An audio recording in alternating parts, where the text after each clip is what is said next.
morning, students. Once again, I welcome you to my video lectures on signals and systems. And in LTI chapter, we have come to the end of the chapter. The last topic. The last topic is impulse response. To check system properties, causality, memory, stability and invertibility from impulse response. See, earlier we have come across system properties and you know their definition and how to check their properties. But from impulse response also you can find the system properties. What is impulse response? If you take a system and if you give an impulse input, the output we are going to get is what is called as impulse response. If it is a continuous time system, it is ht. If it is a discrete time system, it is hm. That's all. Now that is what I have shown here. Now I will go through to test these properties one by one. Number one, memory.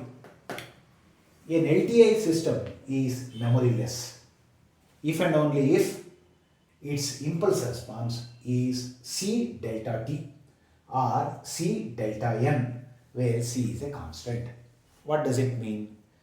As you know that C delta t value exists only at t equals 0. Only at t equal to 0 it exists and it will be like this. C delta t.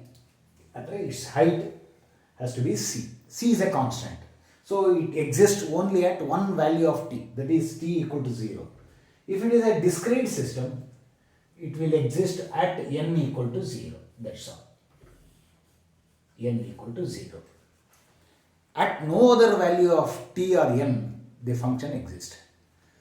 This is what memoryless. Next, when I work out problems, you will understand. Causality.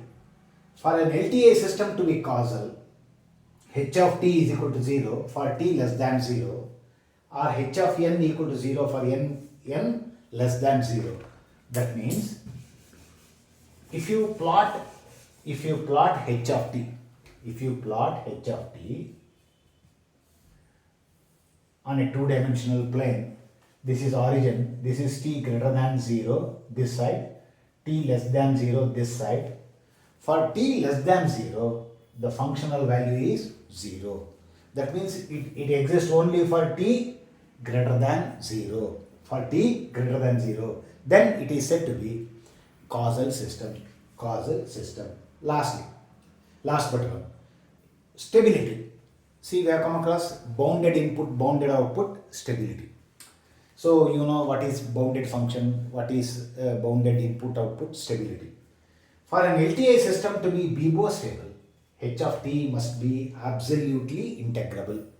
That means if you integrate between minus infinity and infinity, mod h of tau, t replaced by tau.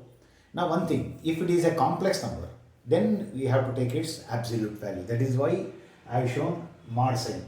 Minus infinity to infinity integral mod h of tau d tau must be less than infinity. That means we used to say that it is, if it is less than infinity, we used to say it is absolutely integrable. Otherwise, it is not stable. Okay. So you can't, just by looking into the ht expression or hn expression, you can't predict stability. So you have to do summation in the case of discrete system or integration in the case of continuous time system, and then final value decides stability. Lastly, invertibility. In an invertible system, ht and convolution with h inverse t is an impulse function. So if you take ht and if you take its inverse, then their convolution will give you an impulse function. So this is all the properties. In the next class we shall work out problems. Thank you.